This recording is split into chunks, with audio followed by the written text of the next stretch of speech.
Good morning. Good morning, Mr. Alvarez. Can you hear me? I can hear you just fine. You need to unmute yourself, Mr. Serlick. Good morning. All right. Before we get started out, I just wanted to make sure that the court reporter is able to communicate with Ms. Bendel. Okay? Yes, I can read you what you're saying in real time. And we should have court watchers as well. Your Honor, I can hardly hear Miss Bendel, though. Yeah, I'm having trouble hearing you as well, Ms. Bendel. I'm sorry, you can't hear me? Yeah, you're kind of low. Your voice is kind of... microphone is on the camera mic.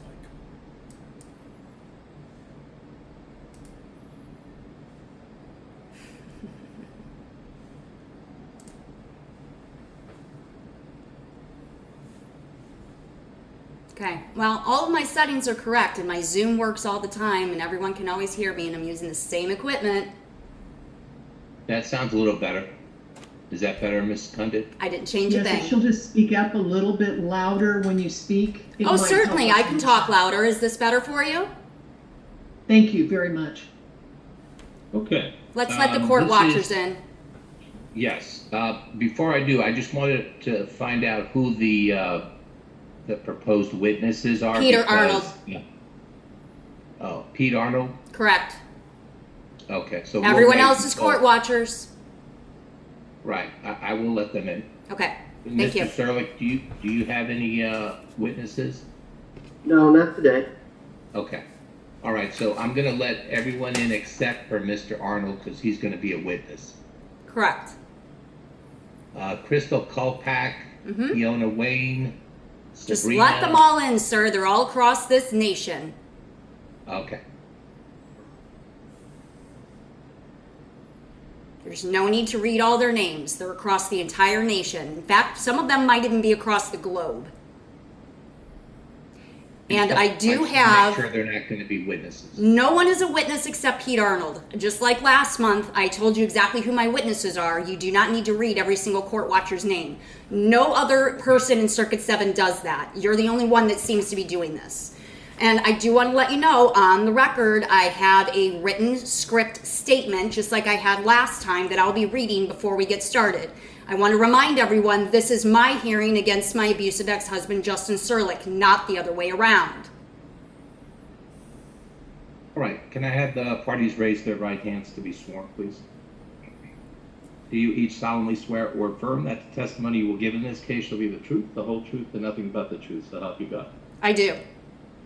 I do.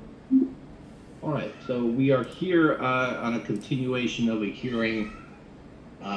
This is on the former wife's amended supplemental petition for modification of domesticated foreign custody order. Yeah, except there's another piece to this that we need to address that you illegally dismissed. You do not have the authority to dismiss it. So we will be talking about that. Yeah, I'll get to that in a second, Ms. Bennett. Good, because we absolutely will be discussing that today. Okay. And the other document was the former wife's supplemental petition for modification of child support, document number 62. Now, there was a third. Yeah, DIN number 35 that you illegally dismissed. You do not have authority to dismiss anything by a judge. And that has been sitting stagnant since July 24th of 2024.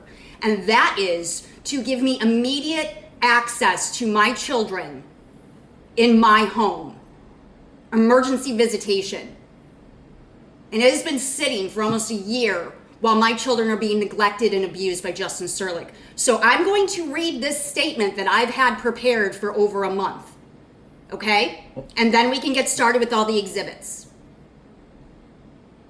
You want me to address that particular motion first, or do you want to? Why don't we let me read my written statement that I have had prepared for over a month?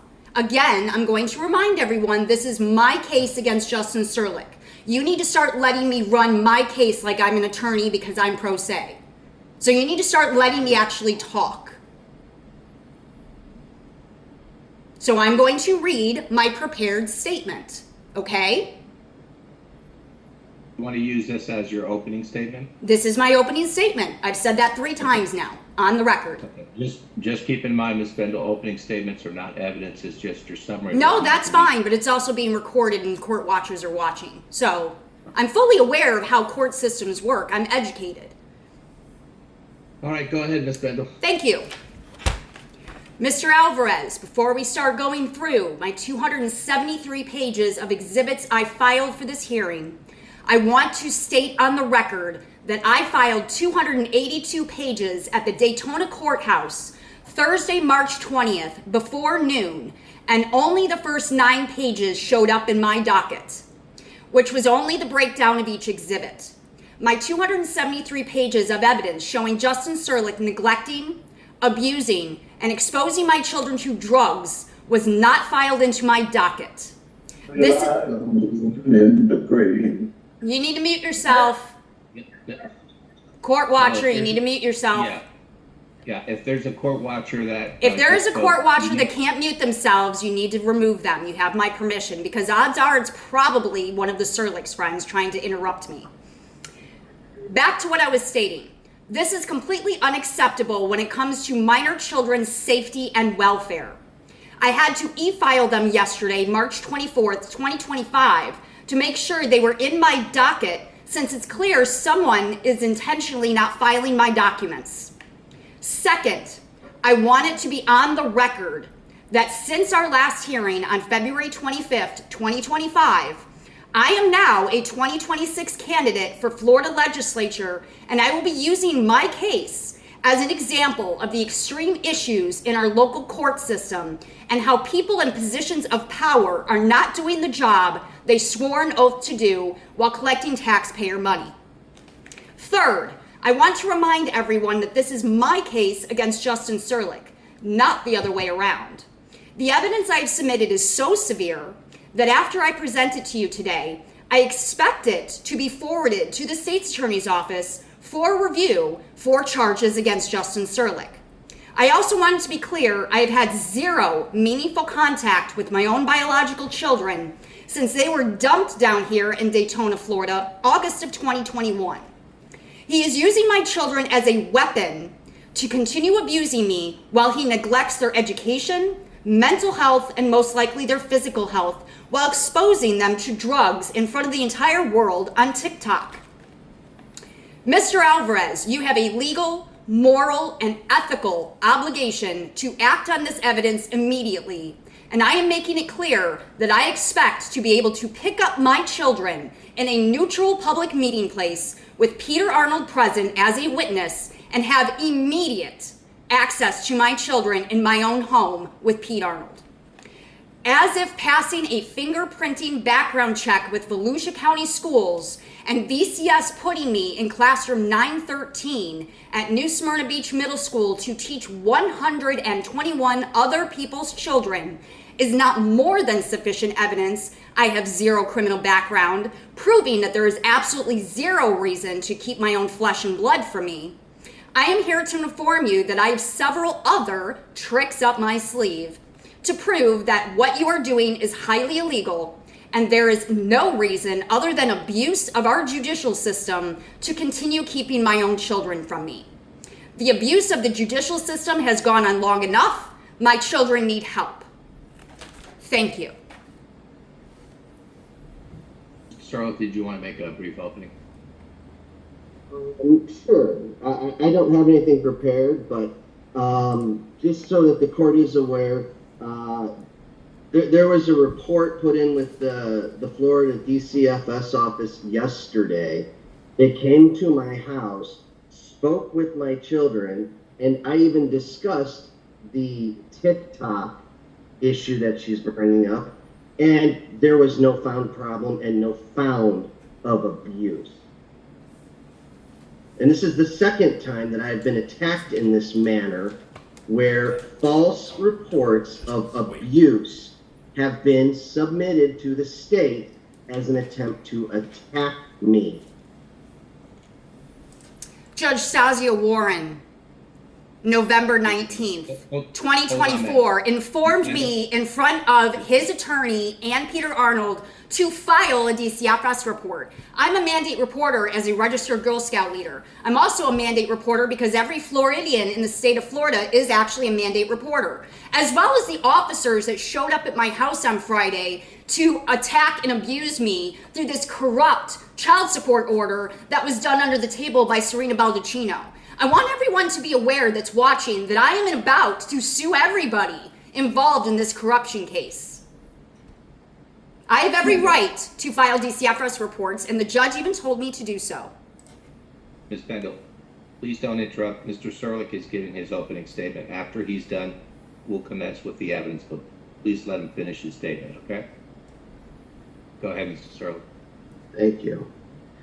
I am doing the best that I can as a single parent to try to raise the children when the other biological parent has absolutely refused to provide any type of supplemental child support for their needs.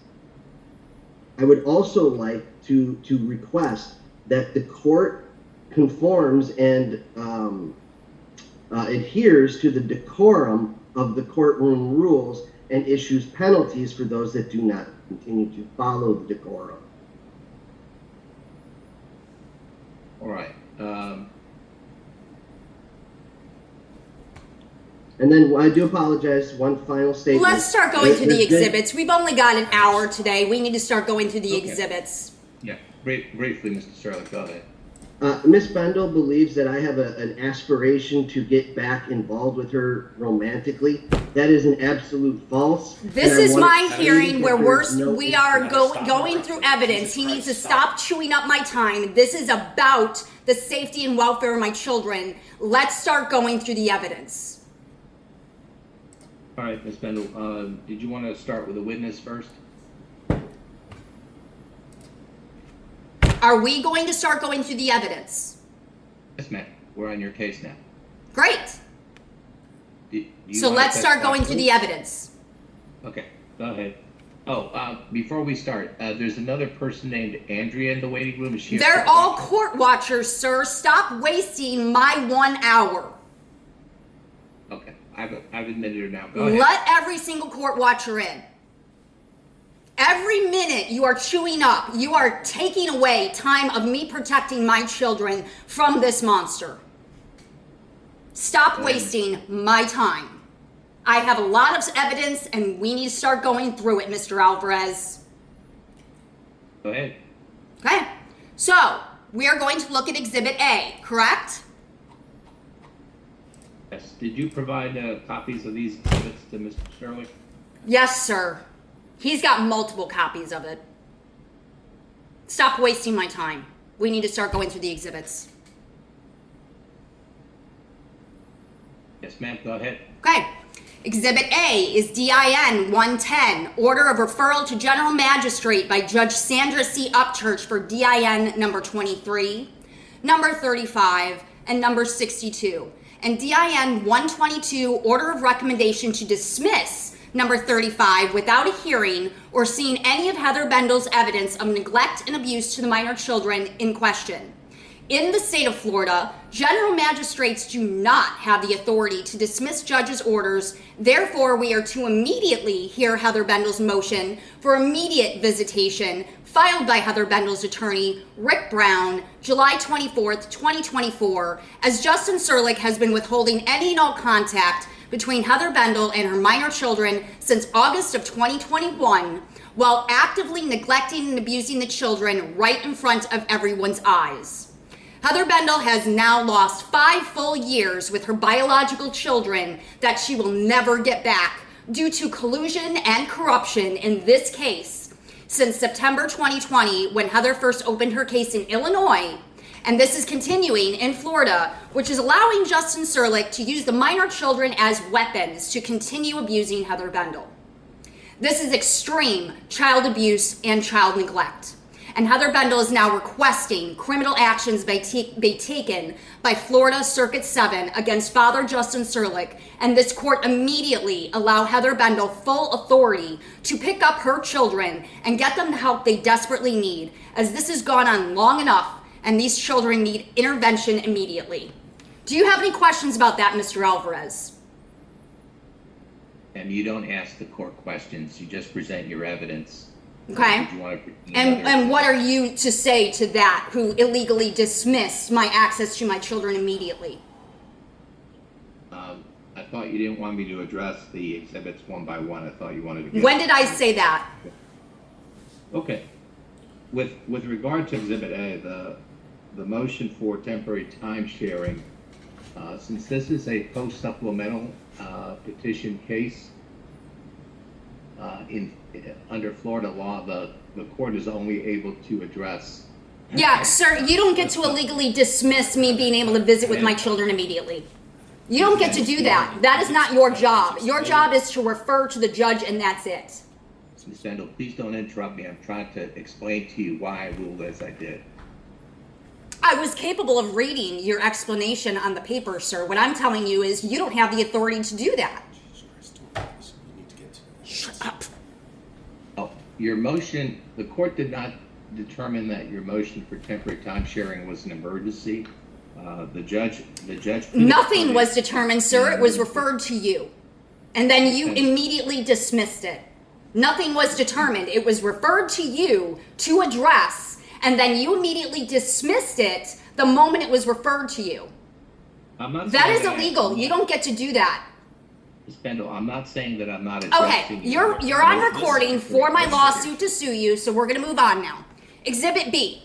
All evidence of child neglect and abuse that was filed by Heather Bendel in DIN 83, December 16th, 2024, that was to go before Judge Stasia Warren, December 17th, 2024, but was never addressed, which was recorded by multiple third parties. Then December 20th, 2024, Judge Stasia Warren recused herself from Heather Bendel's after she did a public records request with Mark Weinberg, so the 12.941D emergency custody order just sat ignored. Once Judge Sandra C. Upchurch was assigned to the case, Heather Bendel submitted another 12.941D emergency custody order with the exact same evidence of severe neglect and abuse that was heard on January 8th, 2025, and then denied by Judge Sandra C. Upchurch, and her reasoning was, I am not familiar with that law, therefore I am denying your motion. Heather Bendel wrote down her reasoning verbatim from the Cart Service's teleprompter, knowing that her court watchers were being illegally blocked from the hearing by Judge Sandra Upchurch as seen in motions in Heather's docket. Now, Heather is submitting this exact same evidence to General Magistrate Alexander Alvarez, so when Heather files her suit in Florida Supreme Court against all elected officials that have managed this case are failing her minor children, Alexander Alvarez will not be able to say he never saw this long-term evidence of child neglect and abuse in his possession. He does now, and as an elected official that swore an oath to protect victims and children in Florida Circuit 7, he has a legal, moral, and ethical obligation to act immediately on this evidence as taxpayers have faith and trust that he is doing the job responsibly to protect citizens. I'll just keep going on because you've already chewed up 20 minutes of my time. Exhibit C. 2020 Illinois police reports and investigations showing the history of physical abuse Justin Serlick inflicted upon Thomas Serlick, Bianca Serlick, and Heather Bendel, where Illinois State Attorney Michael G. Nurheim failed to do his job to protect us from Justin Serlick by not prosecuting him, even though Thomas and Bianca very clearly state they were physically abused by Justin in these reports. These reports also indicate that the minor children were asked if they knew Justin Serlick attempted to rape Heather Bendel in the RV camper July of 2020, and the children told the investigators they were feet away from Justin attempting to rape Heather Bendel in the middle of the night. Exhibit D. Daytona police report from Justin Serlick's residence at 333 South Landvale Avenue, Daytona Beach, Florida, 32114, dated 3/23/2024, where Heather Bendel attempted to pick up her minor daughter, Ariana Serlick, that Heather Bendel had full legal custody of, but Daytona PD would not do anything without a current Florida court order, so all they could do was take a written statement for the event. Police report for Ariana Serlick in a car accident where still a minor that was actually Heather Bendel's legal responsibility, but was never made aware of this accident by Justin Serlick. Exhibit E, Daytona police report from Justin Serlick's residence at 333 South Landvale Avenue, Daytona Beach, Florida, 32114, dated October 30th, 2022, where Thomas Serlick attempted suicide in Justin Serlick's care and was Baker acted due to severe bullying at Mainland High School, proving that Thomas Serlick has ongoing mental health issues that Justin Serlick is very clearly neglecting. Thomas Serlick is 17 with an 8th grade education with an alarming amount of unexcused absences. This is child neglect and child abuse. Justin Serlick never divulged this alarming information to Heather Bendel or this court. What else is he hiding? Exhibit F, current grades of the children in Volusia County schools and evidence that Justin Serlick removed Heather Bendel's access to Thomas Serlick's grades and attendance after he was transferred from Mainland High School to Richard Milbourne Academy in January 2025. Heather Bendel has been completely ignored by VCS since this occurred, even though Florida Supreme Court law allows Heather Bendel to have the exact same access as Justin Serlick regarding the children's education, where they are illiterate and failing with a 1.0 GPA for years now, because this court system is failing my children while protecting this abusive person. He's not a man. He's not a human. It is important to know that Thomas Serlick was transferred to Richard Milbourne Academy only after Judge Sandacy Upchurch chastised Justin Serlick in the January 8th, 2025 hearing after Heather Bendel voiced her deep concerns over her children's education and unexcused absences. This is more proof that Justin Serlick is actively deceiving Heather Bendel and this court regarding the minor children's well-being. Exhibit G, the children's previous grades in Heather Bendel's care in Illinois from 2018 to 2020, showing they were high honor students with perfect attendance, proving that they were excelling in their academics until they were dumped in Daytona, Florida, with Justin Serlick, where they are being neglected and abused by him. How a child does in school is a direct reflection of their home life. Exhibit H, please see the 3/2/2025 YouTube video where Justin Serlick is walking viewers through Justin Serlick exposing the minor children to drugs and drug paraphernalia on TikTok. This video can be found, and then I've emailed the link to you. It's in the evidence, and it's all over my nonprofit Justice for the Serlick Children YouTube page for the entire world to see. So no one, not a single person involved in this, can say that they didn't know it existed.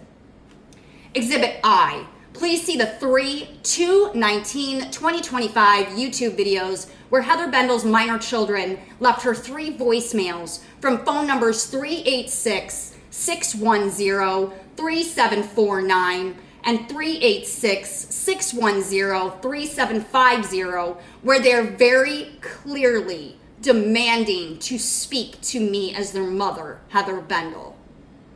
You can also hear 8-year-old Charles Serlick in the second voicemail say, "Let's just go see her." And then Thomas Serlick tells him to STFU. Heather was driving on I-4 when the calls came in, and that she did not recognize. And when she called the numbers back, no one answered. This evidence and proof that the minor children want to speak and see me. Voicemail number 1, the link. Voicemail number 2, the link. Voicemail number 3, the link. It's on my nonprofit for the whole world to see. Yet again, no one can say they don't have access to those voicemails. Exhibit J. Please mute yourself, court watchers.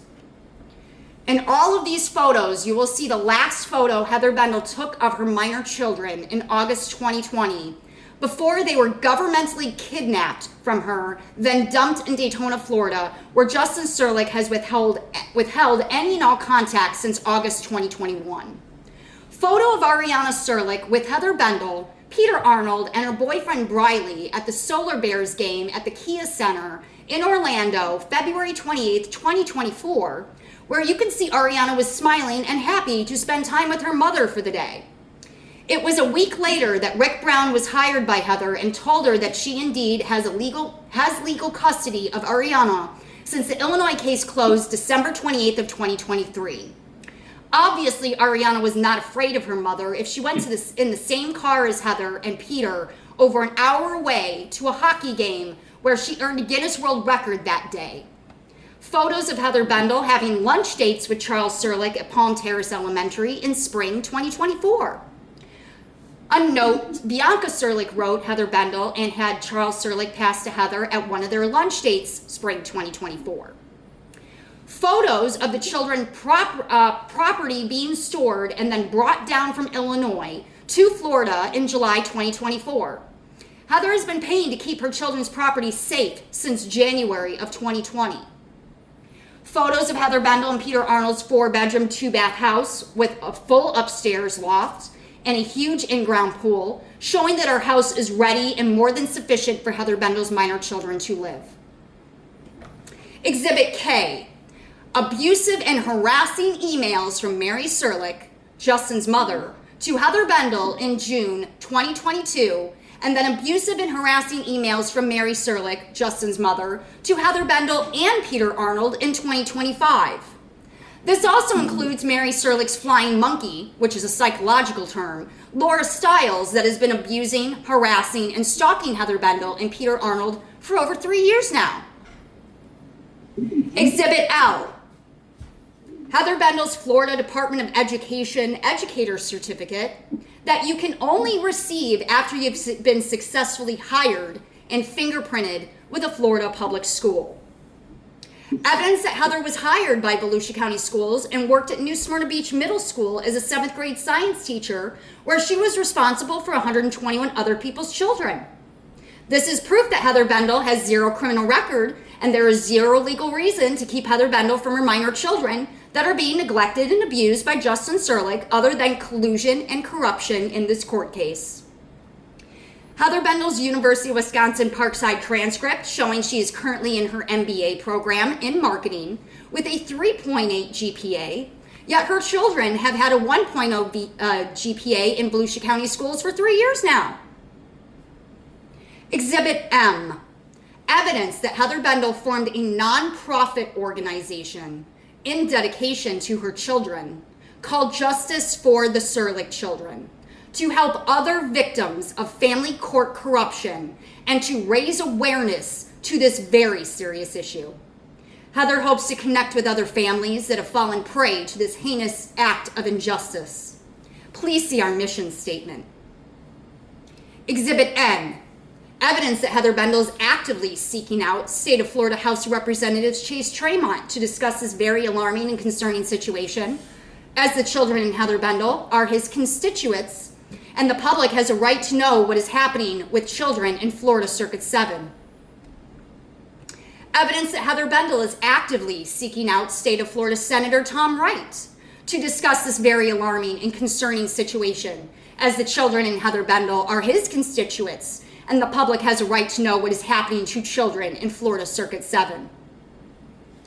Evidence Heather Bendel is now a candidate for Florida Senate District 8 and House of Representatives District 30 in the 2026 election. Heather Bendel has sent out a press release on March 10th, 2025, where she explains she will let her constituents determine which position would allow her to best serve the communities. Exhibit O. Evidence Heather Bendel has been attempting to communicate with Justin Serlick to work things out but he has her blocked on all forms of communication since October 2020. Again, based on all the above evidence, this is extreme child abuse and child neglect. Heather Bendel is now requesting, on the record, that criminal actions be taken by Florida Circuit 7 against Father Justin Serlick, and this court immediately allow Heather Bendel full authority to pick up her children and get them the help they desperately need, as this has gone on long enough and these children need intervention immediately. All of the above evidence needs to be forwarded to the Florida State's Attorney's Office for immediate review, as the evidence of exposure to drugs alone is a criminal offense. Now that I've gone through the summaries, you need to actually look at the evidence that was intentionally blocked from my docket. Yet I outsmarted whoever it was that intentionally did not put it in my docket and e-filed it yesterday, so now it actually is. So Mr. Alvarez, I suggest you start doing your job that we the taxpayers pay you to do and look at that evidence that's in my docket, 140 to 146 DINs. I do have a copy of your exhibit. Good. Start looking at it, because I will be suing you. Are they exhibits A through O? That's correct. I just read through all the summaries of each one. Oh, anything else you wanted to say? How do you sleep at night? How do you live with yourself? Knowing that you are putting my children in danger. How do any of you sleep at night?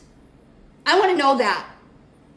Because I will be seeing you in Supreme Court. And this is my mission, to work my way up to Washington, D.C., to bring corrupt people like you down. Make it a fight.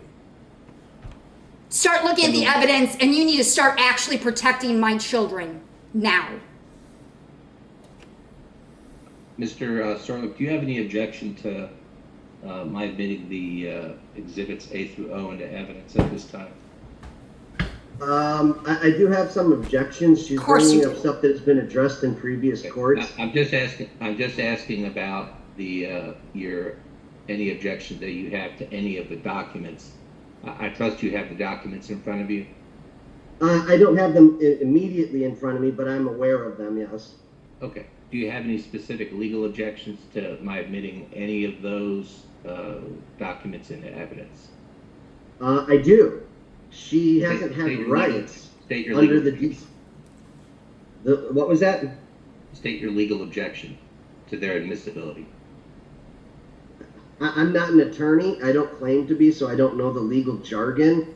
Unfortunately, Mr. Serlick, the law requires me to treat you as if you were, to treat both parties as if they were represented by attorneys. I can't give you any preference or allowances. Well, they are inaccurate. They're false and inaccurate in some aspects. Where's your evidence? Where's your proof? The first side of the story. It is a one-sided bit of information. Okay. Well, that objection goes not to their admissibility, but to the weight of the evidence. The court will consider the documents and accord them the weight the court believes should be accorded to the documents. So I'll go ahead and admit them. Did you want those admitted consecutively, Ms. Bendel? Yes, please. I put them in a specific order for a reason. In my 140 through 146, they ended up getting out of order because of whoever processed them through the e-filing. But the 138, which is 372 pages or 382 pages, sorry. It keeps getting jumbled up because people are intentionally not doing their job. But the original 138, DIN 138, is the order in which I want them to be reviewed. I spent a lot of time putting it together in a specific order for a reason, because I've been building a much larger case this entire time. Okay. Did you want to testify anything further? I think all of the evidence I've submitted is more than sufficient to give me my children immediately. So I suggest you start actually doing what us taxpayers are paying you to do and protect my children. Ms. Bendel, Mr. Serlick is entitled to cross-examine you based upon your testimony. So, go ahead. Mr. Serlick, do you have any questions that you want to ask Ms. Bendel? I do, specifically in regards to the rape charge that you keep building up. We went to court on that in Illinois. No, we Okay? didn't. No, he didn't. Just- It was, look at the Hold on, FOIA Ms. report, Justin. Look at the FOIA report. Ms. Bendel. You know exactly what you were doing to me while I was at Ambien for years. You know exactly what you were doing. Pulling my pants down, raping me, cleaning me up, and then putting my pants back on. You sick fuck. You know what you've been doing to me. And I pray another woman never falls prey to you. No amount of prayers is going to save you. You are going straight to hell. I request that you find her in contempt. Ms. Bendel, I understand this is an emotional subject. He wanted to cross-examine me. There's my response. I'm sorry that he doesn't like it, but any woman would feel the same. Ms. Bendel, this is a court proceeding. Please refrain from using profanity and Sure, speaking but we're about- talking about rape, which is a very sensitive subject. I understand, Ms. Good. Bendel. Then let's move on. Let's move on. Repeat your question, Mr. Serlick, and just ask a question. Don't testify. Just ask the question, and then Ms. Bendel, I'll give her an opportunity to answer. Go ahead, sir. So what does it state on DIN 41 that the state of Illinois, DCFS, and the court stated who gained guardianship of the children? Okay, Justin, I don't know what delusional world you're living in, but those two guardianship orders, the very first line, A, says it has an expiration date of 2022 and 2023. Those are not custody orders. That is temporary guardianship. In fact, the orders actually say temporary on them. Family court is the only court system that has the ability to give you custody. And if you actually bother to read the 2-page order from April 27th of 2022, you will see that first of all, it doesn't even give you custody. It just gives you rights to their education, religious beliefs, etc. The word custody is not actually used in that 2-page order at all. On page 2, it actually says, my rights to my children are reserved.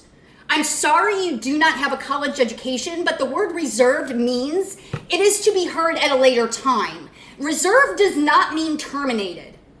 So I suggest you start actually reading and comprehending the orders in which you are speaking of, because it's very clear as to why our children are illiterate. They can't read or write, and clearly neither can you. Mr. Serlick, do you have another question? I have one. I'm going to produce an example. Mr. Serlick, just ask the question.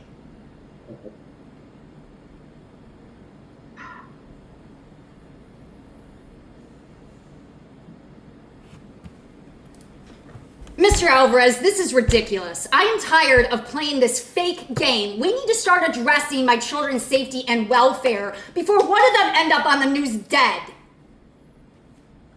Again, I request to find her in contempt. She continues to talk over me, and we can proceed no further until she is Mr. Serlick, you're not talking. You are chewing up my 1 hour. This is my hearing, not yours. If you want a hearing against me, you need to actually do what you're supposed to do and schedule hearing time. You are wasting my hearing. If you don't have any further questions, we need to go move on. Ms. Bendel, I'm asking Mr. Serlick if he has any other questions. Do you have any other questions, Mr. Serlick? I do. Oh my God! You said you were working at the school. Why weren't you paying child support? You mean the illegal contempt order that was signed under the table with no due process, and I actually have No. evidence? That is illegal, and I'm going to be suing Judge Stasia Warren and your attorney Serena Baldacchino. You don't even know what's going on because your mommy is running the show for us. You have no clue what actually happened. That contempt order should have never happened. That is not how child support works. Child support means that they're actually in my life. If they're not in my life, that means my rights were terminated and I don't pay child support. You don't get to not have any contact with your kids and pay child support, Justin. That is not what the law states. You need to learn the laws if you're going to actually try to control me. Can we please move on? This is ridiculous, and this is intentionally wasting the court's time. You have another question, Mr. Serlick? I do. Do you know what states on DIN 41 that says about your visitation. What? It is to be determined by the facilitator. It is to be Meaning determined. it's supervised Justin, visitation. those DCFS cases are over. They were closed out 3 years ago and they are expired. Illinois DCFS does not control the family court system. You are living in a fantasy world. That is not how family court works. Two separate entities. Line A of those two guardianships order that give you temporary guardianship state this order expires on 2022. This order expires on 2023. Therefore, the one that expired December 28th of 2023 means that from December 29th, 2023 on, I literally had legal custody of Ariana Serlick because you did not bother to do your job, which was to transfer the Illinois case to Florida and then present evidence to Florida Family Court to gain custody of said children. You need to get out of your fantasy world because you, Mary, and Ira Serlick are the only ones living in it. The rest of the world lives in the real legal world. And that's why I have been building a much larger legal case for years now, and I will be suing every entity and walking away a millionaire. So let's stop screwing around and actually dealing with the fact that my children need help now. No, I have no further questions because she's not going to cooperate. Okay. Ms. Bendel, did you want to call your witness? Yes, please. All right. Let me admit Mr. Arnold. Recording in progress.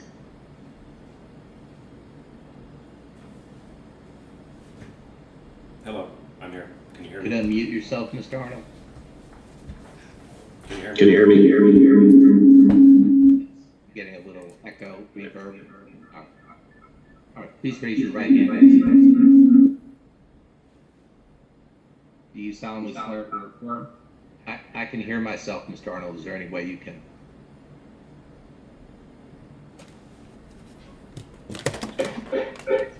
Give me a second.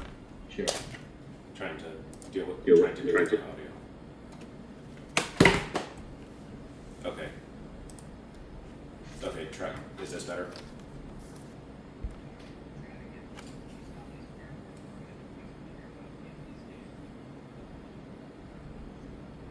I do. Peter John Arnold.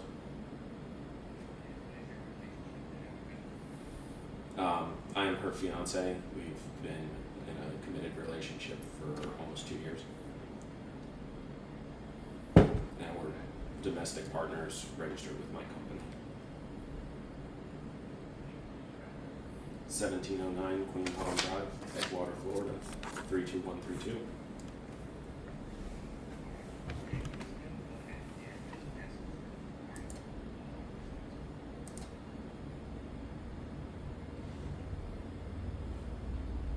Bendel. Ask questions. Okay.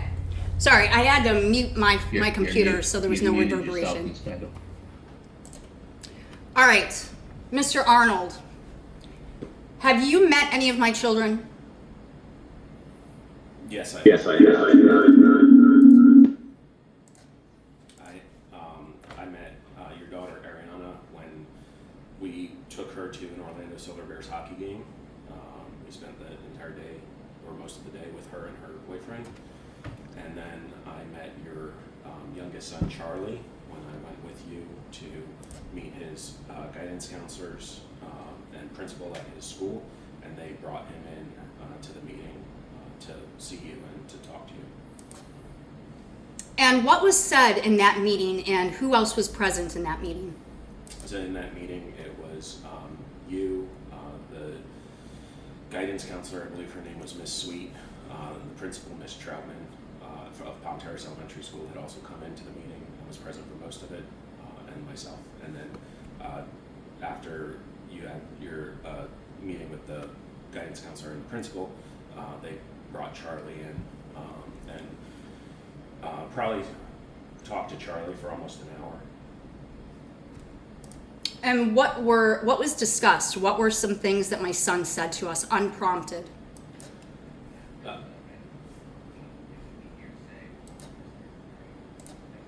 what the children said. You need to go in the other room. You need to go in the other room.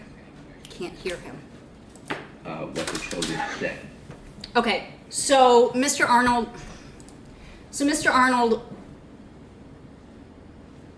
what did Charles Serlick say to us that day? You're talking about Charlie, your son, right? Yes. Okay.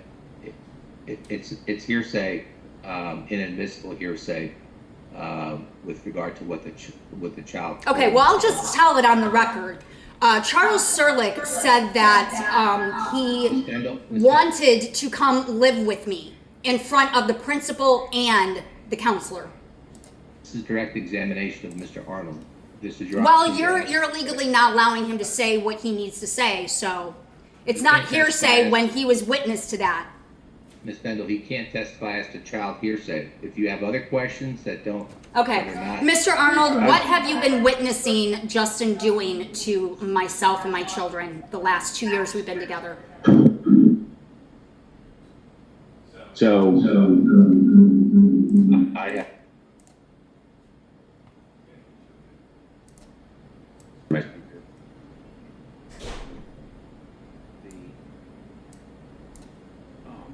clearly there has been a long emotional toll that the past 5 years has wreaked across your lives.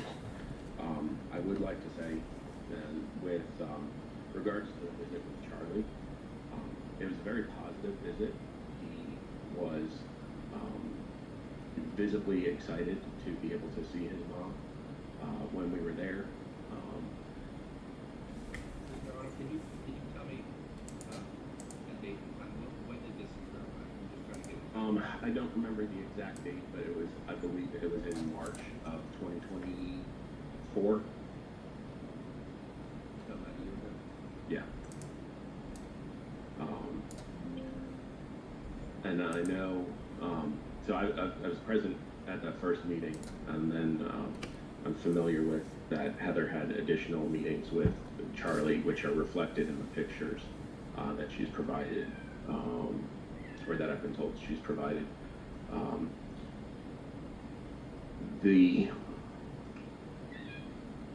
I've seen where Heather has attempted to communicate via email and text messages with Justin to try to come to a resolution. I was present with Heather and her attorney, Mary Jane Henderson, when her attorney had explained to us that she was attempting to resolve things prior to having to go to court, and everything just got dragged along.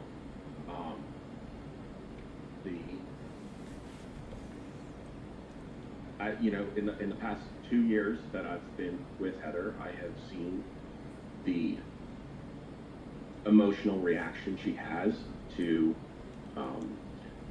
seeing pictures of her kids when they come up on Facebook Memories.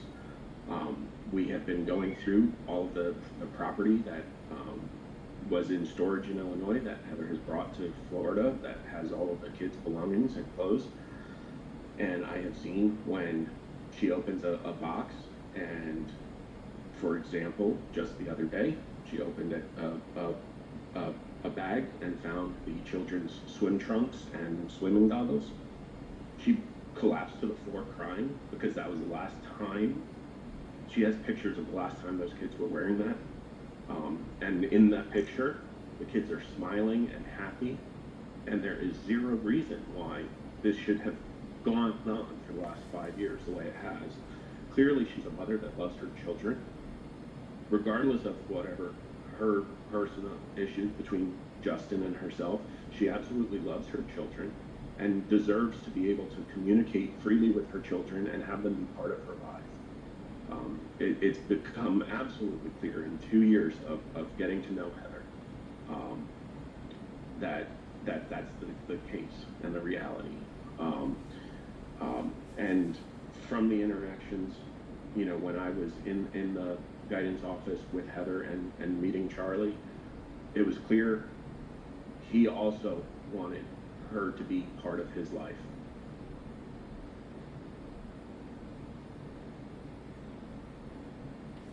Do you have any other questions, then? Mr. Arnold, in previous hearings that you were present for, can you please tell Mr. Alvarez what Justin Serlick was using as a reason to keep any and all contact from my children and I?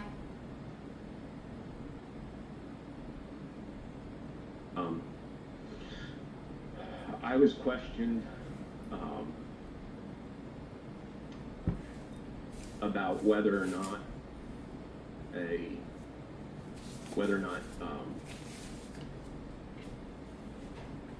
you would be a fit parent as being a single mother.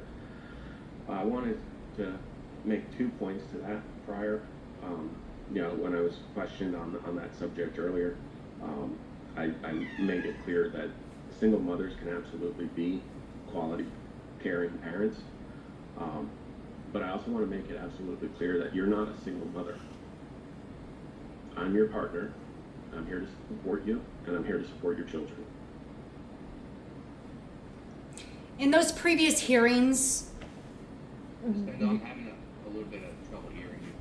in those previous hearings, so I'm specifically referring to the December 17th, 2024 hearing, just before Stasia Warren recused herself.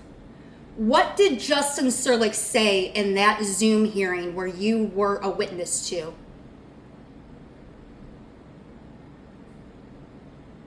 There was a comment about if the kids came to live with you in a house that you didn't have any claim to, somehow that would be some sort of a problem if something were to happen to me or if our relationship were to sour. And regardless of whatever your living conditions are, that alone should not prevent you from having contact with your children. Secondly,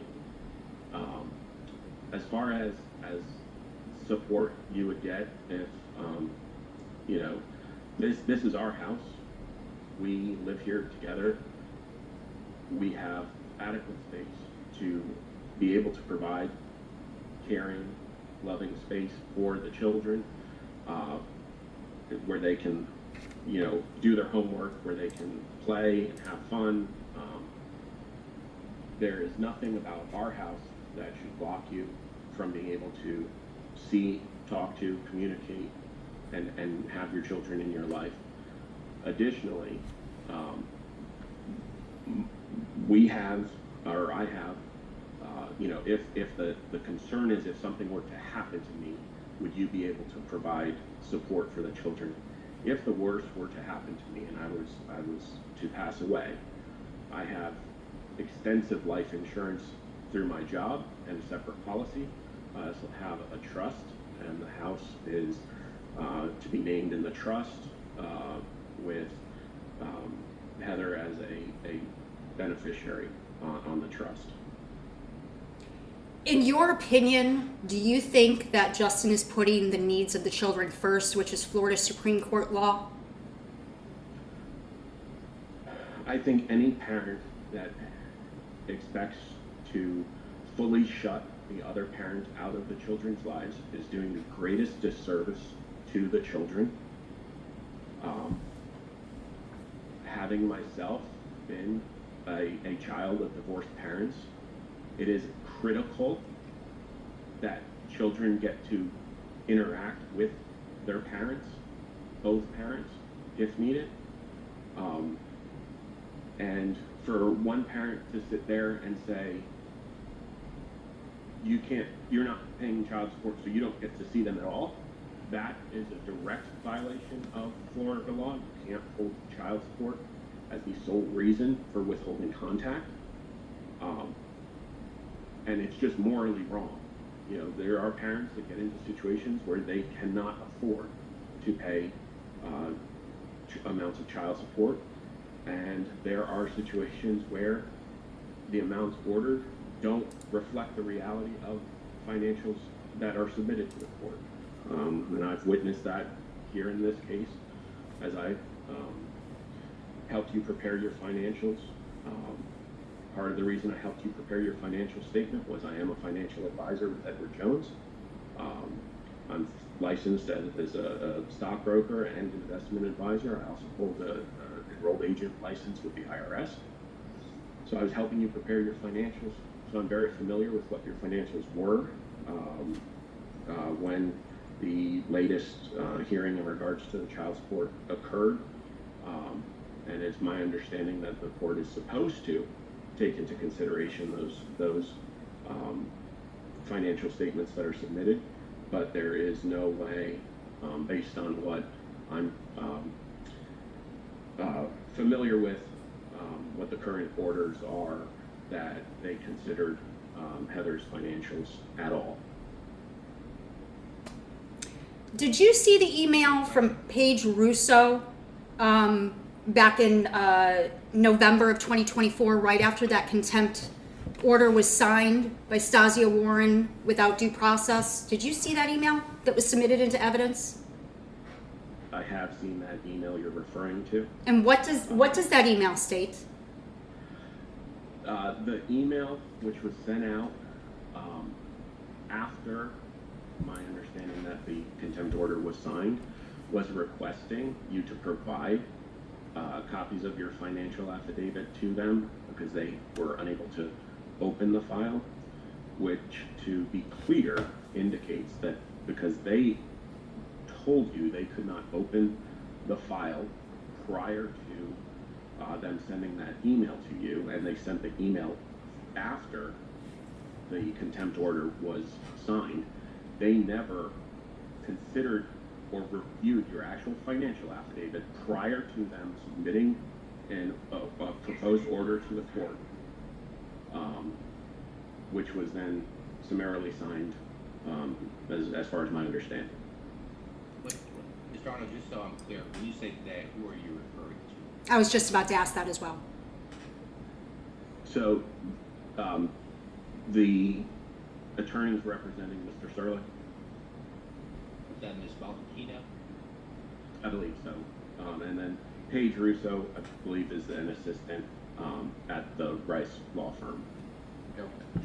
Yep, so Serena Baldacchino of Rice Law Firm and Paige Russo of Rice Law Firm and Judge Stasia Warren all committed felonies in November 2024, where they signed an illegal contempt order under the table, no due process, without viewing any of my financials, as well as Florida Supreme Court law requires that I have a copy of Justin's financials as well, which I have yet to receive in the last 5 years. Not one time have I gotten Justin's financials.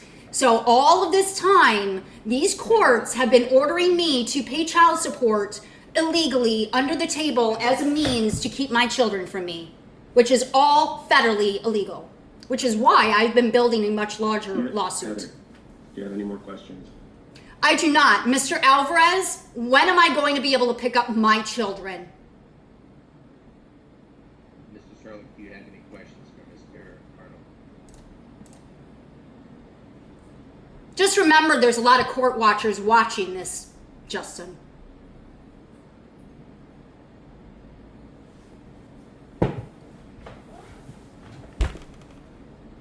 If anybody's asking me questions, I can't hear anything. Mr. Serlick, do you have any questions?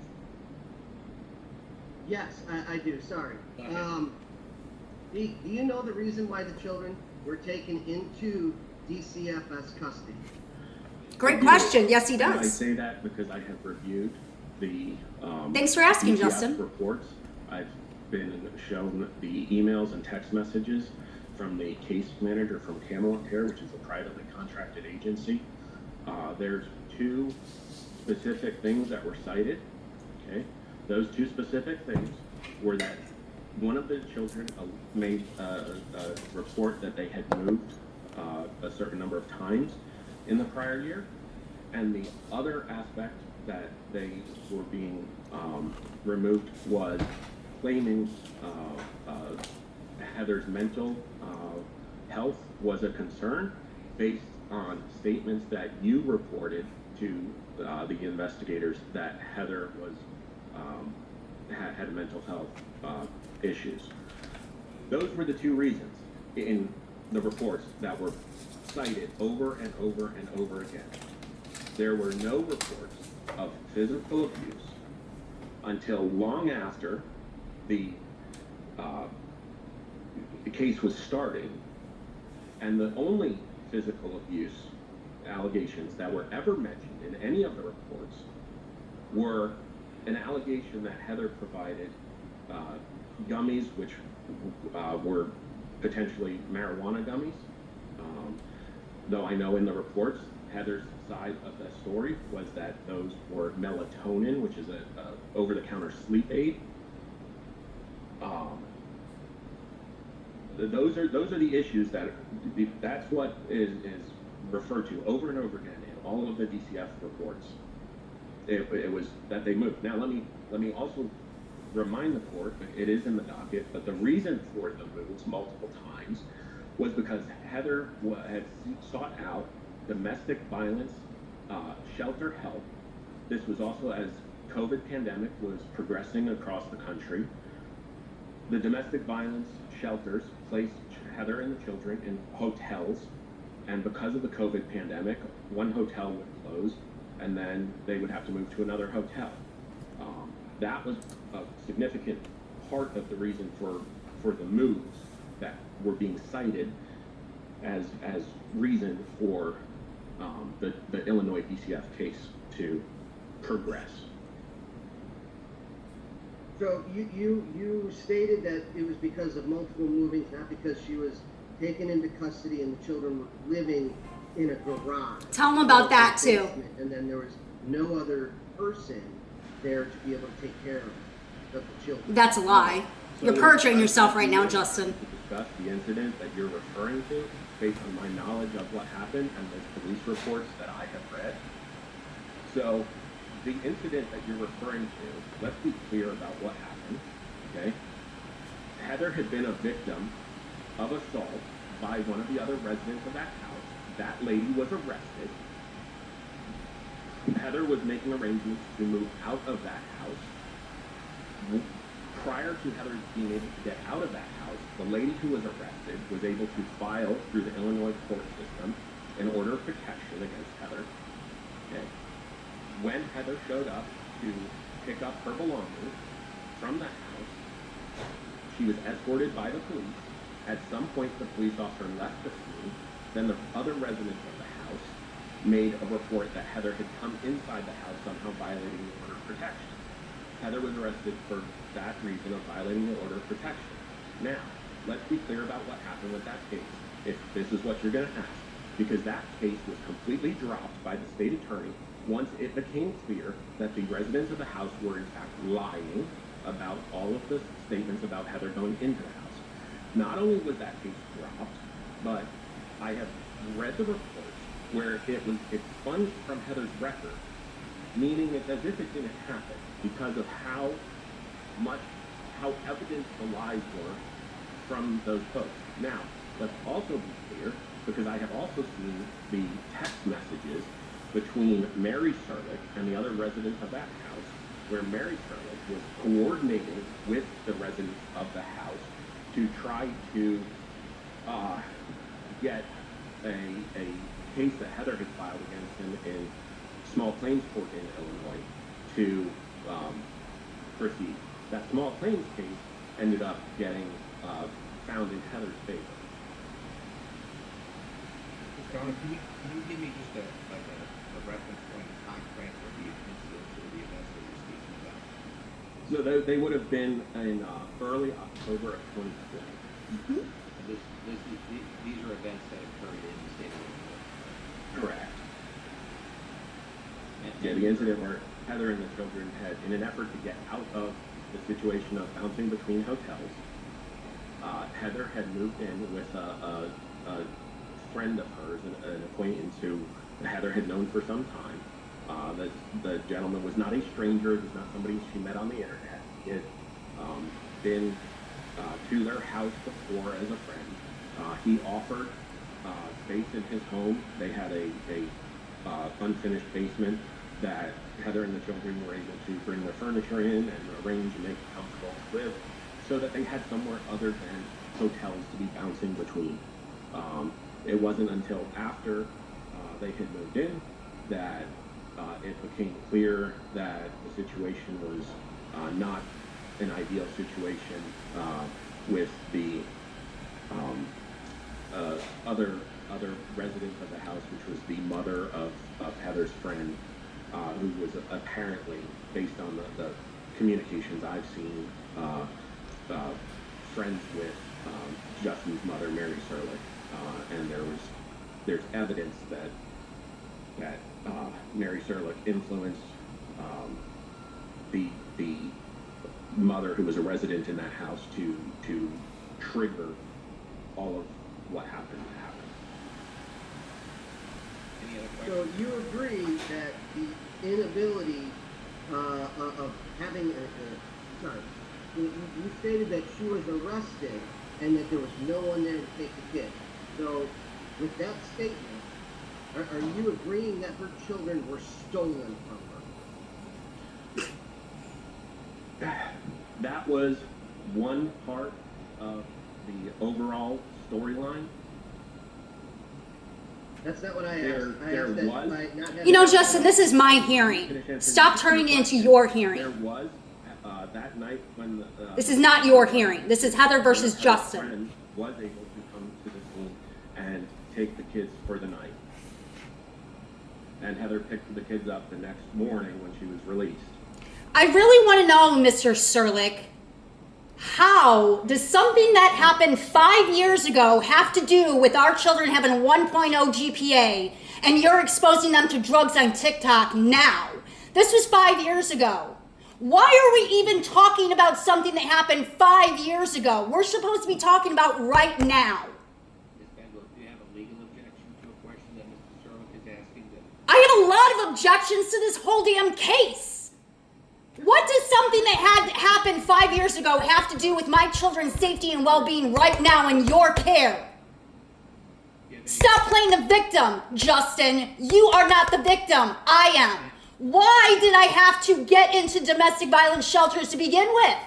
What did you and Mary Serlick do exactly 5 years ago, March 22nd, 2020?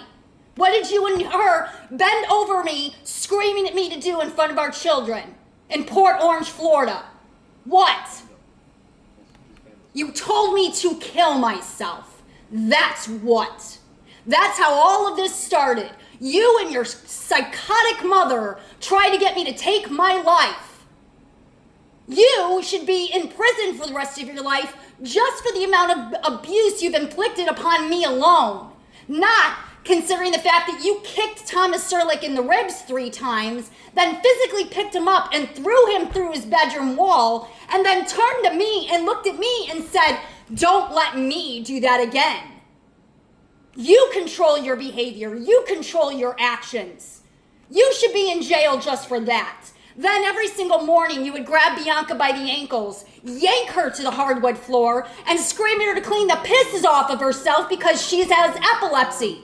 I am tired of this. Something that happened 5 years ago has nothing to do with the safety and welfare of my children right now in the present. Mr. Alvarez, do your job. Mr. Serlick, go ahead and ask Mr. Arnold any remaining questions. Again, do you feel that when DCFS has to come into a situation to take the children because it is an unfit and unsafe environment? That was 5 years ago, Justin. 5 years. Get over 5 years ago. We're talking about right now. They have a 1.0 GPA right now. Stop obsessing over 5 years ago. Go ahead. There are a lot of reasons why DCF agencies come into contact with children and families. Okay. Just because DCF came into contact with a family does not mean that should be the end-all, be-all, permanent end of a relationship between parents and children. That's not There is a the lot. question. There is a lot that went on in this case, you're aware of it, Heather's aware of it, I'm aware of it, I have read through thousands upon thousands of pages of reports and emails and text messages. There were numerous statements made by you yourself, these are documented in the DCF report, that led them to proceed in part on the way they did.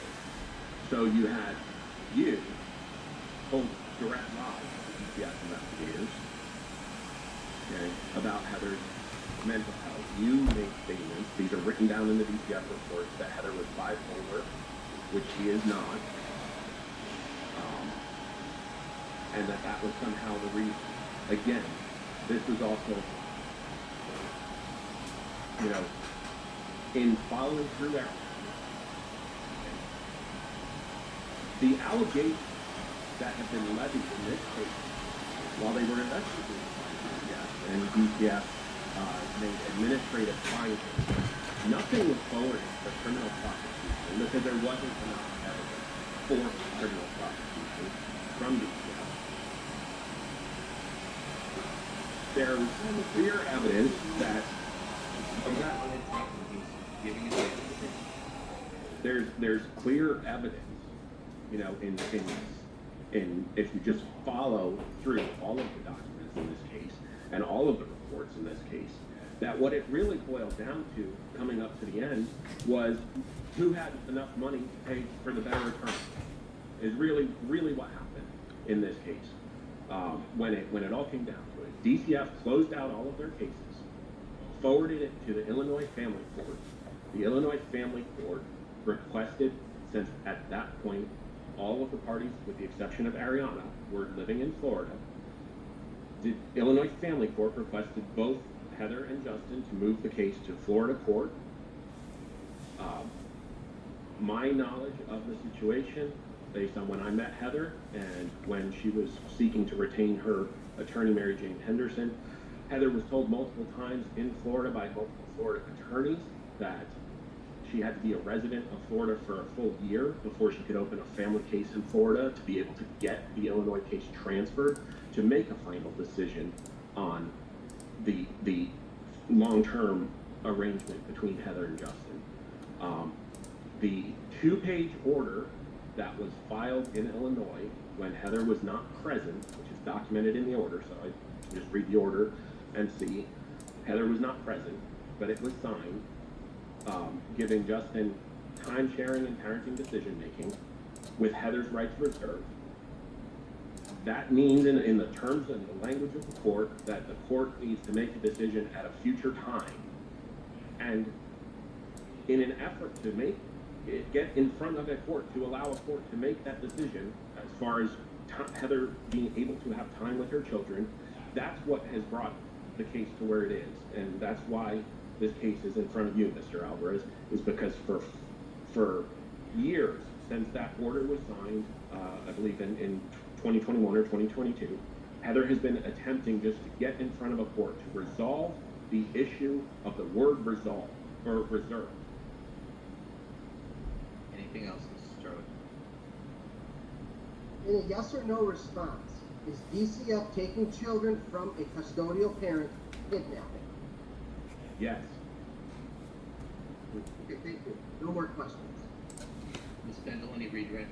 Yes, actually, thank you, Justin, for asking that. Mr. Arnold, since we started networking with other people, most notably a woman named Karen Tusani that you met at a Chamber of Commerce event, she has a nonprofit called Legal Abuse. What has that charity event that we went to last year led us to since then, and what we've discovered and found out across this nation? So that event was somewhat eye-opening. That particular charity specializes in raising awareness for abuse of the legal system by domestic violence parties. At that event, you and I were connected with multiple other individuals that have eerily similar stories where DCF agencies stepped in and made decisions that were not reflective of reality and have ruined lives. Since then, we have also connected with multiple other nonprofits and other groups that have, you know, as a way to connect other families that have had similar issues where the DCF agency has stepped in, and these are groups across the country, and it has become shocking and eye-opening at how much this occurs. That, you know, when I first met you, we thought your situation was so unique and so isolated. That was the only way you could sort of make sense of it. And since then, we've literally come across hundreds of other stories where similar issues happened, where DCF stepped in and removed the kids, and, you know, blocked access to the parents or grandparents, and it was, you know, not a situation reflective of the facts and the reality of the situation in the family's lives. There are multiple stories where a DCF agency stepped in and removed kids simply because the family was poor. And would you consider that a form of child trafficking? Yes, so it absolutely is a form of child trafficking, and that's been made clear by the literally hundreds of other accounts that we've come across, and some of the actual other groups that we've come across, where there is a for-profit motive in some of these states. I know here in the state of Florida, it has made the news before, where kids are removed and then placed in specific situations so that, for example, the Florida State Children's Home, this is probably one of the most well-known cases here in Florida, where children are placed there and then the group managing the children receives money for profit from the state. These stories we've come across these stories all across the country. Yeah, so some of the nonprofits that we've come across, one of the founders is actually a court watcher today for Survivor Center. We actually met her at Karen Tusani's charity event. So she is witnessing this. Another nonprofit we came across is Moms Fight Back in Colorado. Stolen children by CPS out of California, and now my nonprofit, Justice for the Serlick Children. So I want this to be on the record that children across this nation are being stolen from the actual parent trying to protect them from their abuser in a domestic violence situation, and then child trafficked so everyone in the system can make money off of them. The private agencies, the caseworkers, the GALs, the judges, the attorneys, the foster parents. Mr. Arnold, were my children child trafficked from 2020 to 2023, in your opinion? From everything I know, a normal person reviewing it would 100% concur that it was a level of child trafficking that occurred. And I say that because the children were bounced between foster situations when within 1 month of the precipitating incident, you had obtained a 2-year lease on a home that was made ready for the children to move back into and be reconnected with you. And the agencies continued to make money, specifically in your case, Camelot Care, which is a private for-profit company. They continued to make money because their case manager, who works for them, continued to put in reports that you were not completing the services requested. However, there's also multiple reports and filings from your attorneys and multiple text messages and emails from you asking them to provide you a list of what was left to complete. And they never did. They never submitted anything to you. They just continued to tell you you hadn't completed everything, so that the children could stay in their care and they could continue to make money. And that is documented in all of the text messages from the case manager, emails between the case manager and your attorneys. And I have read through all of it myself, so I've seen it myself. And in your opinion, do you think that my children have benefited from all of this last 5 years, or do you think that they have a lot of trauma and mental health issues because of what has been occurring the last 5 years? There is not a normal, sane, educated person on earth that could in any way say that your children have not suffered in the past 5 years from everything that has occurred to them. In addition to just what has occurred directly in your family case, I can speak to this as somebody who was raised in a state with a great education system and then being forced to move to Florida as a child and then attend schools here in Florida. Having been with you when we visited your hometown and seen the schools up there, and having seen the school records of your kids up there compared to knowing the schools they're in now here in Florida and seeing their current grades and academic records here in Florida, absolutely they have suffered a great injustice in their own personal educations by being by having to be moved to Florida and losing all of their connections between Boy Scouts and Girl Scouts and their education and support systems that did exist back in Illinois. Any other questions, Ms. Bennett?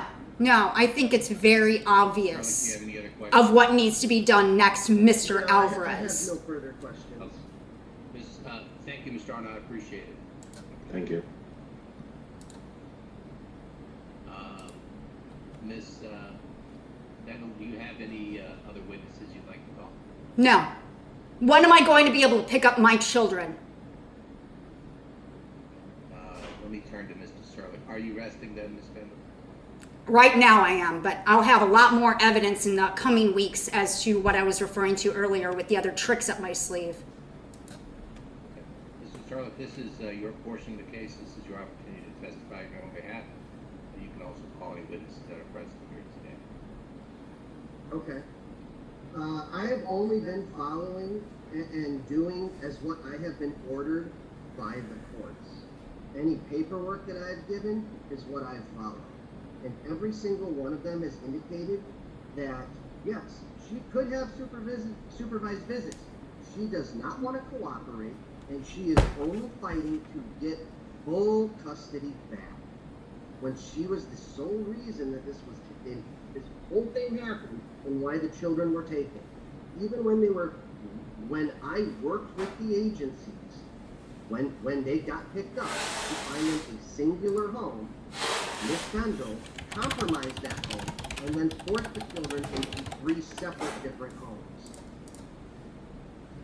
And then other instances where, the phone calls that Ms. Bendel references by Tommy, yes, because she put him into a panic attack and upset him because she was posting his personal information publicly in Facebook, and that drove him upset. You're perjuring yourself right now, Justin. What you're referring to is a police report. It's public record. That is not medical records. That is a police report. You're perjuring yourself. I'm just pointing out what he's doing. He's perjuring himself, which is illegal. I'll give you a chance to cross-examine him, but please reserve any comment. He's perjuring himself. Go ahead. I am doing the best that I can as a single parent. Then why do they have a 1.0 GPA? If you're doing the best you can, why do they have a 1.0 GPA for 3 years now? Why do they have a 1.0 GPA? Ms. Bendel, if I mute you, please do not unmute yourself. I want him to answer that question. Why do they have a 1.0 GPA for 3 years now? Ms. Bendel, you'll have a chance to cross-examine him after he's finished. Mm-hmm. I'm tired of the excuses. He's not doing anything. Go ahead, sir. So I work almost at least 40 hours a week, and I have consistently done this for the entirety since my children, our children were taken into custody. Ms. Bendel has chosen not to work. I don't know why. That's her choice, but she's still responsible for these children, and she's not taking any responsibility. She's just claiming the victim role. So why have I had no contact with them since August of 2021? This is why she lost initial contact with her children. Stop perjuring During our yourself. first visit, she almost attacked me. Stop at the perjuring Visitation yourself. Center. And from Justin, you've been raping me for years on Ambien. You should be in prison. Ms. Bendel, if you interrupt one more time, this is your last warning. If you interrupt one more time. Well, then maybe he should start telling the actual truth. Because I'm telling the truth, he's not. So go ahead, keep perjuring yourself. You're being recorded, you've got court watchers. This will be in my lawsuit against all elected officials. Keep perjuring yourself, Justin, go ahead. Just stop talking.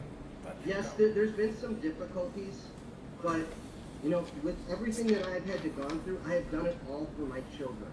I take care of my children. I do not abuse my children. I have now been assaulted twice by her attack. Oh my God, I'm 120 pounds, he's 400. Abusing the children. There is a Florida statute that states that is illegal. I am here to try to protect my children, and yes, I have absolutely no problems letting my children see her, but it needs to be in a DCFS supervised visitation center because I don't feel safe with her.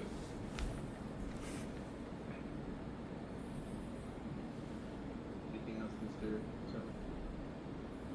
No, I have nothing further to say. I have plenty of questions, Your Honor. Actually, well, you don't deserve that title.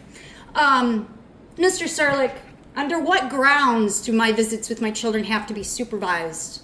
There's no DCFS involvement. Reference DIN 41.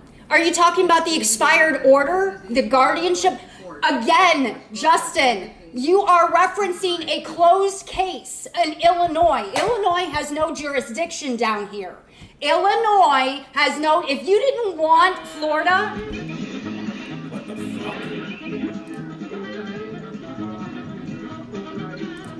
wow, this is such a joke.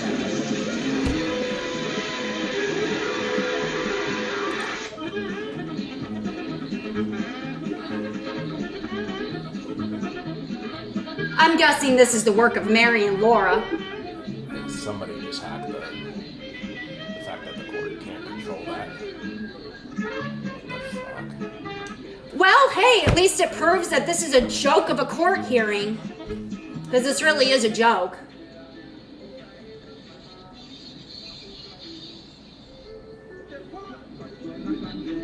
What the hell? Can we remove Janelle Chiston? All future court cases be done in person.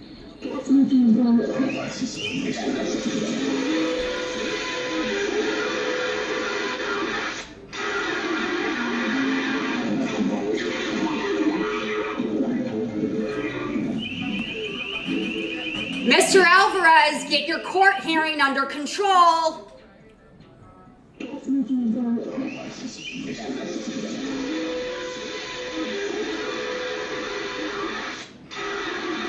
Mr. Alvarez, get your court hearing under control.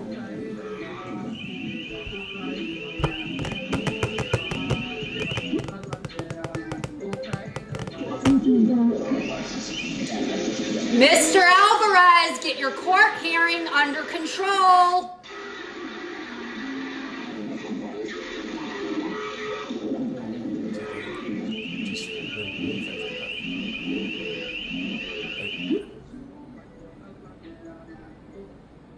And that's one of the dangers of having court watchers.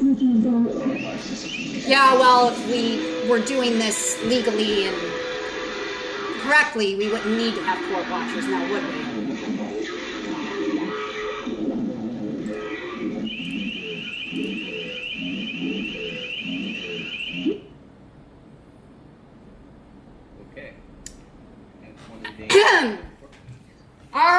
right, back to what I was saying. I'm going to make it abundantly clear. The 2-25. For the record, I just to prevent this, just removed all watches. That's fine. That's fine. We've got this recording anyways. I don't care at this point.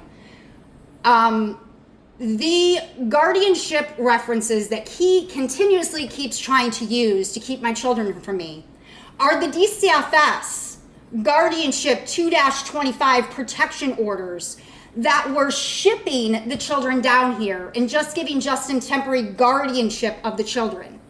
I wanted to be clear that those orders have been filed many, many times in my docket. And there is an arrow pointing to line A that says these orders expire August blah, blah, blah of 2022 and December 23rd or 28th of 2023. Those are not permanent family court orders. They are Illinois DCFS protection orders that were only allowed and used while the Illinois DCFS cases were open. Since Justin said he would be okay with you having visitation. So, it does state that Justin Serlick was to give me supervised visits during the DCFS case while they were open. That's it. I never got any of those supervised visits. The moment my children were dumped with him, I lost any and all contact. So I wanted to be clear on the record, those orders that he keeps referencing were Illinois DCFS orders that have zero jurisdiction in the state of Florida. If he wanted to continue using those orders to abuse me, he should have remained in Illinois where they had jurisdiction. Once those cases were closed in 2022, December 14th of 2021, and December 23rd of 2023, they're no longer valid. You cannot have Illinois DCFS orders in another state. They don't have jurisdiction. His responsibility was to create a UCC JEA order in the state of Florida and have a new permanent order done. He did none of that. I want a child exchanged at the police department today, Mr. Alvarez. Today. Go ahead, I'm sorry, I don't even know where we were. You watch enough porn, get over it. Okay. That's all you do is watch porn. That's all you did when we were married. Get over it. Take a minute, Ms. Serlick. I understand. Let me know if you have another. We're all adults here. Move on. What does this have to do with the safety and welfare of my children? Mr. Alvarez, I want to pick up my children at the police department today. And what is that going to be for? What is that going to look like? It has nothing to do with you. You don't get to say whether or not I have access to my children. You are my abuser. You are abusing my children. You do not get to say whether or not I get to see or speak to my children. I divorced you in June 2013. You are my abuser. You are my rapist. You no longer get to control me. Do you understand? Spandel, please come. When am I going to be able to get my children from the police department, Mr. Alvarez? There is nothing blocking me from my kids at this time. Nothing. No Illinois order, no Florida order. When am I going to be able to pick up my children from the police department? Mr. Serlick, do you have anything else you wanted to say? I have nothing more to say because she's just going to keep talking over me. Because this is my hearing. Stop talking. All right. Ms. Bendel, do you have any questions you want to ask Mr. Serlick? How many other women have you raped? Haven't raped anybody. You know damn well what you did to me every night on my Ambien after I divorced you. Do you have any other questions? How did it make you feel when you took my pants down knowing I was paralyzed?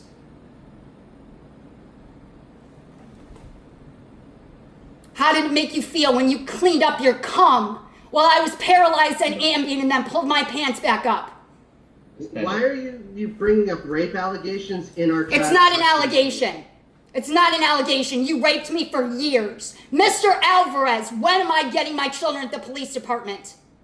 Ms. Bendel, only confine yourself to questioning Mr. Serlick regarding his testimony. Do you have any questions about what he testified about? Say no. No, I've made all of the evidence very clear. Sure. And you need to start protecting my children, Mr. Alvarez. No, I have nothing further to say. Oh. All right, Ms. Bendel, anything in closing? We love your children. I love my children. I had many, many miscarriages before I had the 4 of them. The first 2 are fertility treatments with the Fertility Centers of Illinois. The third one, Bianca, was a Clomid baby. The 4th one, Charles Serlick, is the product of Justin Serlick raping me after I had a miscarriage with the man I loved. I lost the man I loved because Justin Serlick would not move out of my home that was in my name only at 9 Tweed Road in Fox Lake, Illinois. Justin Serlick has been controlling and manipulating me for 25 years, Mr. Alvarez, while you and Stasia Warren and Sandra C. Upchurch allow this abuse to continue, which is why I will be suing all of you. I love my children. I will continue to protect my children. And now, Mr. Alvarez, it is my mission in life to continue protecting other families that are victim of this corrupt judicial system as well.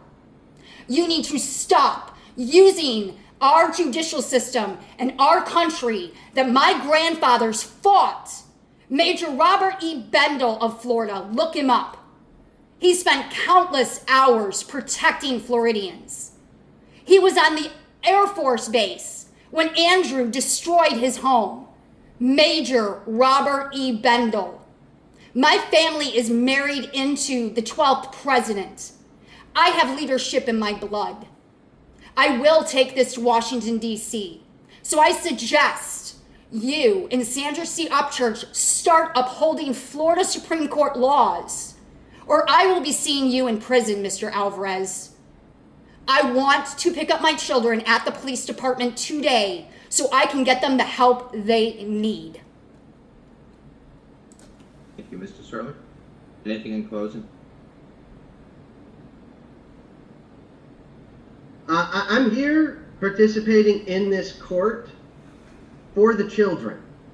I am currently their guardian, and her behavior does not warrant, with her mental state, the way she is behaving in court, her decorum.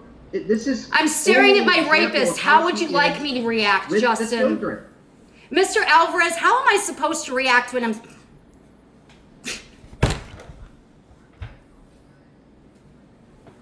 still got me in there.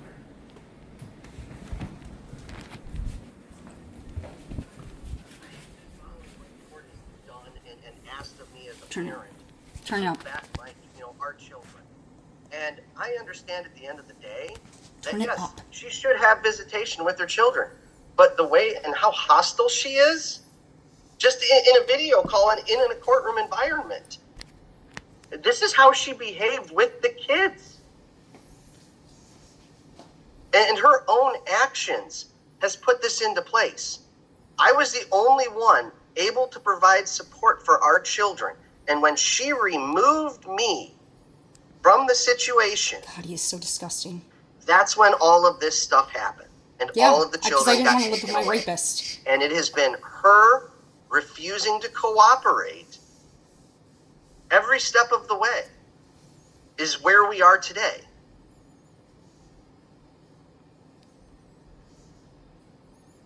All right.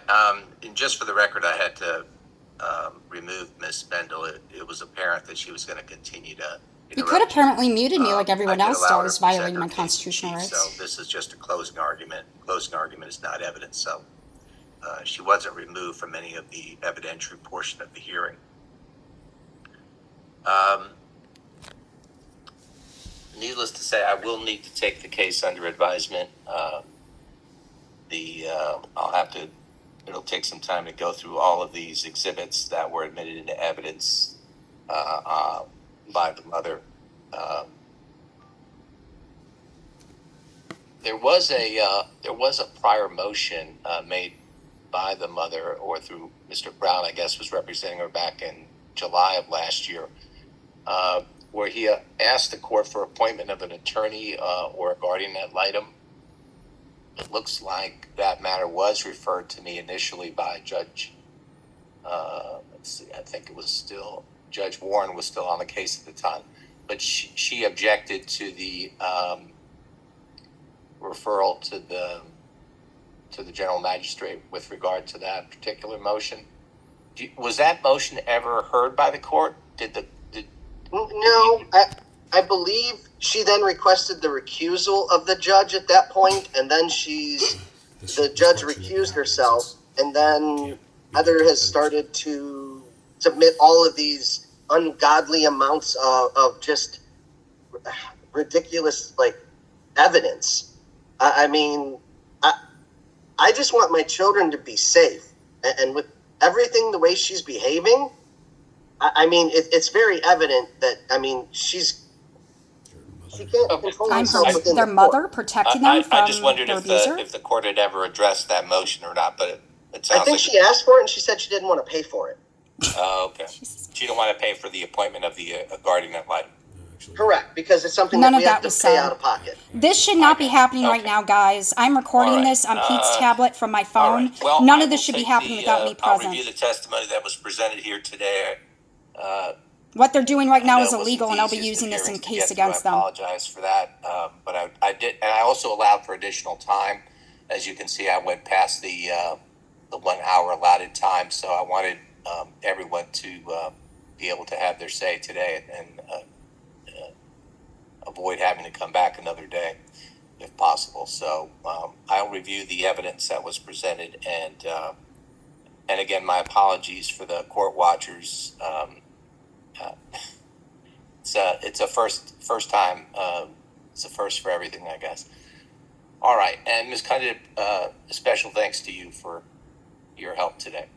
All right, so I'll issue my report as soon as I can, Mr. Serlick. I'll send both you and Ms. Bendel a copy of my proposed report. And remember, if either party disagrees with my proposed order, you have 15 days to file a motion to vacate or an appeal to the judge. This would be to Judge Upchurch if you disagree with my findings. So there is a difference between, that's the distinction between the magistrate and the judges. My report is a proposed or recommended order, and then you do have the opportunity to contest it or challenge it if you so wish. All right. Thank you very much. Thank you. Have a good day. Thank you, Judge. You're welcome.